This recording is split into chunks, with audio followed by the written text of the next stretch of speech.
Joining me now live, OPP Sergeant Kerry Schmidt with the Service's Highway Safety Division. Sergeant, good to see you. It looks like most of the snow has now started to taper off, at least here in the city. What are you and your officers seeing out there on the roads? Well, the winter storm warning may be over, but the winter storm cleanup is far from done. The plows have been out diligently, plowing the roads, plowing the lanes, clearing the shoulders, clearing the ramps. We, as the OPP, in the last 24 hours, have dealt with in excess of 200 collisions, mostly minor, about 150 or more calls that came into us regarding vehicles stuck in snowbanks, stuck in ditches, and stuck without actually causing any damage. And who knows how many more people got themselves stuck, spun around, and were able to right themselves as well. So it has been very busy. We are slowly getting back to some normalcy, but there is still a lot of snow and mess to deal with. Even though the snow may be done, the conditions still are not, or they're certainly less than ideal. For sure, and the reality is the vast majority of roads are not going to be fully plowed, probably not today, probably not even tomorrow, so significant accumulation, especially the roads outside of the highways. Kerry, you mentioned 200 collisions in the last 24 hours. Any serious ones happening? Yeah, fortunately not. We did have a couple of rollovers that certainly got our attention pretty quickly, but they ended up being relatively minor with no serious injuries. Again, we had some jackknife tractor trailers kind of in the overnight at the height of the storm session when we still had a lot of snow and blowing snow and very reduced visibility as well. And so again, those often take a lot more time to clean up. But again, certainly fortunate that there were no serious injuries reported in any of those. We did have a couple of injury collisions, but again, no life-threatening, no fatal crashes that I've been made aware of, that I've responded to, and no major road closures as well. So traffic is moving. Traffic volume was certainly a lot lighter today, being a holiday or being a weekend versus the storm we had on Wednesday, Thursday. Sounds like a lot of people also heeded the warning. If you don't have to be out on this Sunday, don't. Spend the day cozy on your couch with your family doing anything but being behind the wheel. I'm curious, Kerry, often we see these storms impacting certain areas specifically. It looks like this one was essentially a big blanket of snow across the region. Were there any specific problem areas, whether to the east, to the west, to the north, that got more snow or that were more problematic? No, it was mostly the elevated platforms and the on-ramps and off-ramps, when you're going up a grade or down a hill, when people get caught away with the speed or they're not able to climb.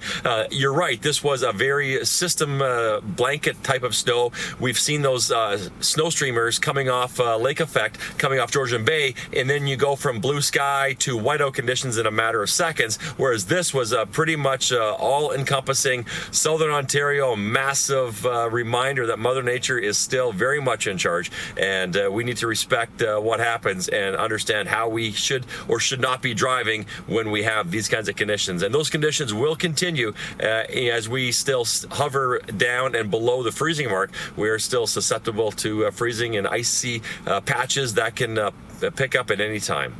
Certainly, in the city, we're fortunate there's a lot of streetlights along the stretch of 401 coming from the DVP going east on my routes down to CTV studios here, Kerry. But I remember doing the drive up and down to Barrie not that long ago, where I previously worked, and there are stretches where there are no streetlights. It is black, it is dark, and it can be tricky if there's ice. What do you say to drivers who are navigating these stretches in more rural communities where there isn't maybe good illumination?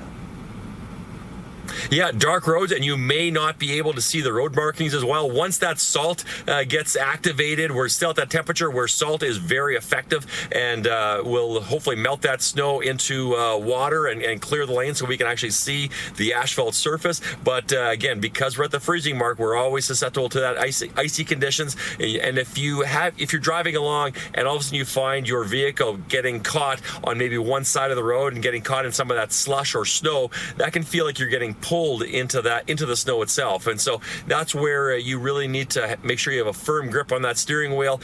Pay close attention to where you are. Don't panic. No aggressive steering, no aggressive braking. Look in the direction where you want to go, steer in that direction, but don't panic. But again, trying to prevent yourself from getting there in the first place by going at a speed that's appropriate, that allows you to slow down, change lanes, or stop depending on what you're being presented in front of you. It really is a challenge, especially in the dark. And as it is nighttime now, there is no illumination. You're depending on your headlights, making sure that their headlights are clean and visible. You're getting a good beam, and hopefully the snow is cleared from your vehicle and cleared from the vehicles in front of you, so you're not blinded by that white fluffy snow that's coming off those vehicles in front of you. So do your all part. Make sure you clear your vehicle and drive to the conditions. Just slow down and stay in control.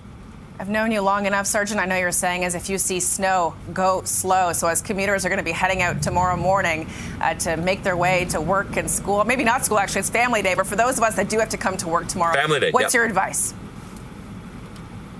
Well, do you know what? Let's make sure the plows have a chance to finish their routes. The system is gone, and now we need to just clean up the mess. And once the fewer cars that are out there, the easier it is for them to get their routes done. And they'll be going all day and all night, making sure that is done appropriately. So when it comes to tomorrow morning and you want to go out and spend some time with family, friends, and wherever you're off to, have fun, enjoy.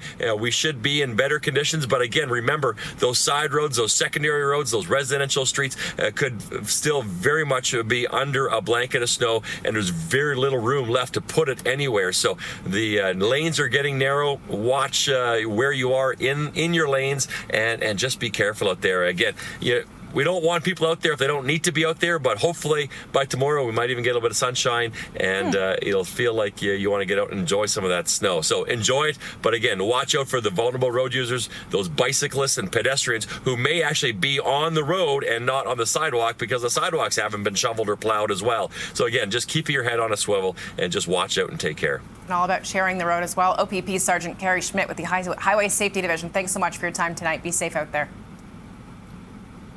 Thank you.